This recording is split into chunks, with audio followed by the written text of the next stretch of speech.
All right, everyone. We can settle back in. That'd be super. Took slightly more than 5 minutes break there.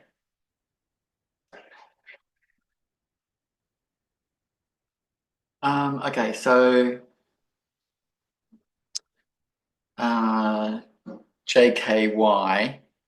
I don't know if I have that particular Yoshisogyo sadhana.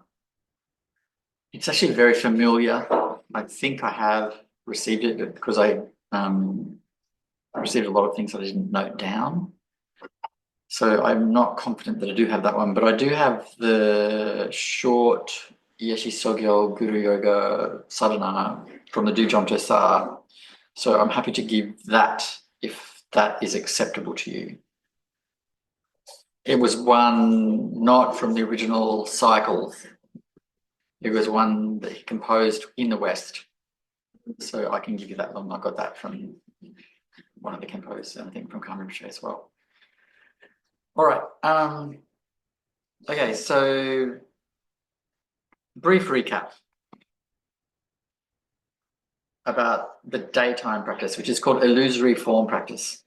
Now, again, illusory form practice has a tantric version, which is really very much about generating yidams and their mandalas and then dissolving them. But there's also this form of illusory form practice, which is simply to cultivate a hard awareness of the illusory nature of all things. And we do that through the aphorism, but also we do that through our other practices indirectly. So we can do that in dream yoga, it feeds into the day, obviously, but also through our meditation practices, which is either, depending on your tradition, for us it's usually sky gazing, but also can happen through Guru Yoga, because what does Guru Yoga do? What does devotion do? It dissolves the separation between self and other, separation between disciple and master. The separation dissolves. And as that dissolves, you find you have a direct knowing of non-self. And with the direct knowing of non-self, anatta is not just the person is empty. Anatta is no thing has an essential self, an essential existence on its own, independent, self-existing, inherent, blah, blah, disconnected, apart. So nothing has that.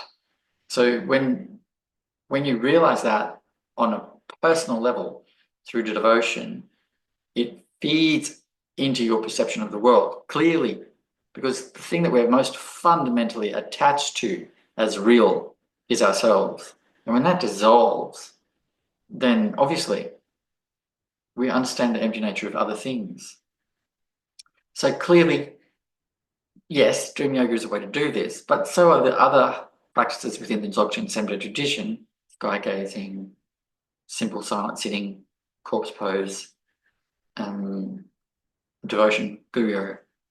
So, these all lead to non-duality. Someone, I can't remember who, but a particular one Lama said to me once, the definition of Dharma is that it leads to non-duality. If it doesn't lead to non-duality, it's not Dharma, So it's an interesting sort of way to check if something someone's encouraging you to do is Dharma or not. Does it lead to non-duality or not? Does it reinforce the sense of self or not? So, and I was just chatting to Jumping in about sky gazing and how it can very much work on our sensory perception of the world. Because he was saying that when you sky gaze, you're looking at the sky, beautiful blue sky, but in time, you no longer see the blue, but at the same time, you know it's blue. So it's a very interesting thing. He said you can't describe it in words because it's a paradox. It's blue, but it's not blue. It's existent and not non-existent at the same time. You're not seeing it the way you used to see it, but you also sort of know what it was before. So it's a very interesting thing. So clearly sky gazing can also definitely, and it's the purpose of it really, dissolve our perception into reality as it is, which is spacious, primordial, timeless awareness. It can do that too, and quickly and quite powerfully and profoundly. So the reason I'm saying all that is because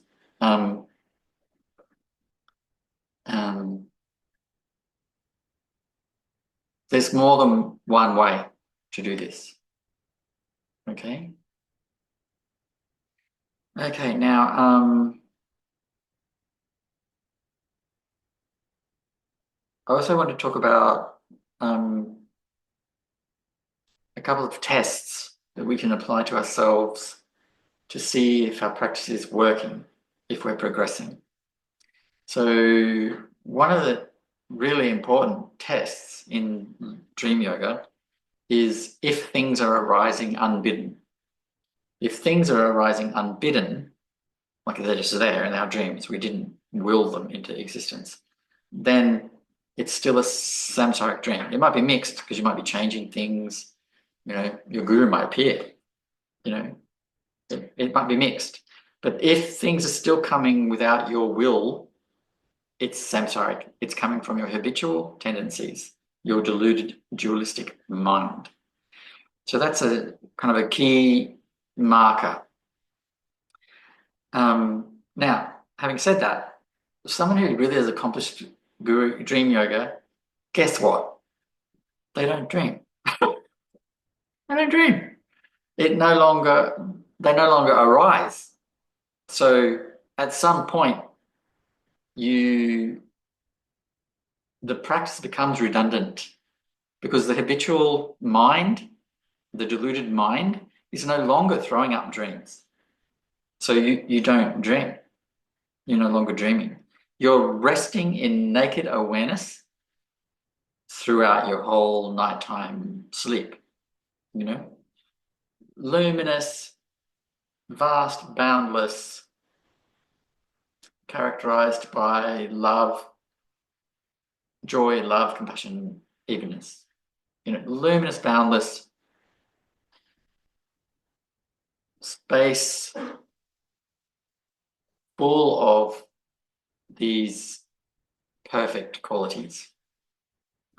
You're not dreaming because there's no person to dream anymore. Once you got to that point, there's no one to dream anymore. That person's dissolved into oneness with the guru, into Rupa, primordial awareness. So while you still need to do dream yoga, you still got work to do, very simple. Now, one of the other really important markers of how you're going is what we in this lineage call the guiding lights of awareness. And I've just mentioned them: joy, love, compassion, equanimity. If they're increasing, your practice is working. If you're more joyful, more loving, more kind, more even and relaxed, your practice is working. If you're not more joyful, more loving, more compassionate, more relaxed, and even and content, it's not working. If you're more stressed, less relaxed, less joyful, it's taking you in the wrong direction. So you need to really change course, But those guiding lights of awareness, they're the only things in our practice experience that make any difference, right? So oftentimes people, I remember I said yesterday at Dzogchen Retreat, talked about our experiences in practice. Just shut your mouth, zip it. Don't talk about it. That being said, that doesn't mean we're not aware of what's going on in our practice and might want to self-reflect. What's happening? Is it working or not? You need to know if it's working or not. This is very important. There's absolutely no point continuing to practice something that is just not working. It's a waste of your precious human life. Don't do it. So ask yourself really quite carefully, is it working? And be honest. Look, am I more joyful, more loving, more compassionate, more content, relaxed, and equanimous? Now, these are not ideas, these things. These are felt, I don't want to call them states, but they're felt experiences. They're not just, you can give lip service to compassion. Oh, that's terrible. That poor person. If you don't feel anything at the suffering of others, it's just words. If you don't feel love overflowing when you meet strangers in the street, you know, like when you meet a kitty cat, when you see a birdie, when a cloud passes through the sky, then you've got work to do.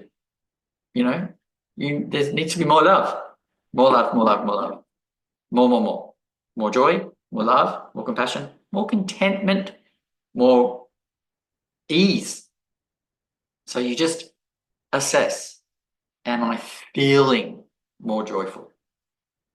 Do I feel love regularly? Do I feel compassion regularly? Am I content? Am I at ease? Am I relaxed? You know, these are the only valuable measures of whether or not the practice is working. So as I said, in experiences, depending on our constitutions, our fundamental constitutions, we can have all kinds of experiences through practice. Some people have visions. Some people have very, elaborate dreams. Some people have visitations from deities and gurus. Some people have physical bliss. Some people have light shows, lights and rainbows and all this stuff. Never talk about that stuff.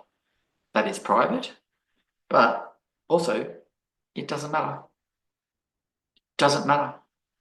Some people don't have anything like that, but they're still progressing very rapidly and very well. It's about your constitution, whether you're, this is all very kind of Tibetan, but whether you are more a kind of long type person, more a wind or air type person, more a kind of bile type person, etc. What your constitution's like, it will mean things manifest in a certain way as you practice, as you move out of delusion and into realization. So for some people, they have all this stuff, visions and dreams and bliss and all this stuff, physical, incredible, overwhelming physical bliss and experience of oneness and all this stuff. Other people don't. Other people don't. So what does that tell you? It means it doesn't matter. They don't matter. They do not matter at all. So whether or not if you have all these things happening, fine. It means something's happening. There's some movement. Fine, right? But the only real measures that matter are those ones: joy, love, compassion, equanimity. Right? That's it. Nothing else matters in terms of measuring where you are at. The reason we call them the guiding lights of awareness, if they're increasing, you can be absolutely confident that your practice is working, that you're on the way to liberation, that you will be free. This is very, very, very important. If you're having visions and things like dreams, and I have a lot of dreams, but they just don't matter. So, all kinds of phantasmagorical light shows can happen through practice, but they do not matter. All that matters is that those four things are increasing and that you're able to abide in your nature. Timeless, non-dual awareness, right? That's all that matters at all. So I just want to say something here. I'm not sure who this is from. It's either from Thogden Amtrin or from, let's just say it's from Thogden Amtrin because I think that's who it's from. Compassion is ever present for those abiding in awareness. So if you're wondering if you still got work to do, if compassion is not ever present, yeah, you got work to do. If you feel that nothing matters, so this is about, you know, how to just say, sometimes you think, it doesn't matter, it doesn't matter. I mean it. What I meant yesterday was it's a fabrication, so there's no point reacting to it or getting upset or getting riled up about it. But obviously people matter. If you feel that nothing matters, you're not abiding in awareness. So if you're having that feeling of like, oh, who cares? Or you're having a neutral feeling, you know, you're not abiding in awareness because there's no compassion there, right? The four immeasurables: joy, loving kindness, compassion, equanimity. That's the order that we have them in our lineage. Ever present in the state of awareness. The guiding lights are the gauge of our practice. So this is very clear and obvious and very helpful, you know, because for such a long time, people can practice and practice and practice and practice for years, and have lots of like dreams and visions and bliss and stuff. But they're just becoming crabby, awful people. You know, they're becoming and arrogant on top of it. Like they're crabby and awful, and then the things that happen in their practice make them arrogant. This is not healthy. So you just gauge: am I more joyful, more loving, more compassionate, more even and content, more relaxed? You know. So you know clearly, if you're jealous of someone, that's not love. Very simple. If you are angry at someone, that's not compassion. Really simple. If you're stressed out, irritated and frustrated, that's not relaxed, is it? You know, and we're all of those things from time to time, but what we want to see is that those things reduce and their opposites increase. We're joyful, we're loving, we're compassionate, we're at ease and content. It's very simple. So if you want to give dream yoga a try, my advice always is, don't think it's going to be, I mean, this form of dream yoga is very fast, but don't think it's going to be like a week. It's going to be, you know, most people start to see something changing in about 3 months. And most people get some lucid dreaming skill within a year. So give yourself at least that amount of time. I say with any practice, try it for 3 months, no benefit, which means joy not increasing, love not increasing, compassion not increasing, evenness and contentment not increasing. Drop it. Drop it. That's why also if you get in tantric world, you take all these empowerments and things, you get these commitments to do it for the rest of your life. Don't do that unless you're absolutely sure it's going to be something that helps you. Because then you've got all this guilt about not keeping your commitments. And it's the guilt that's the obstacle to your practice, not the not doing that thing that wasn't working for you anyway. It's feeling guilty, feeling like you've done something bad. That's a problem for your practice.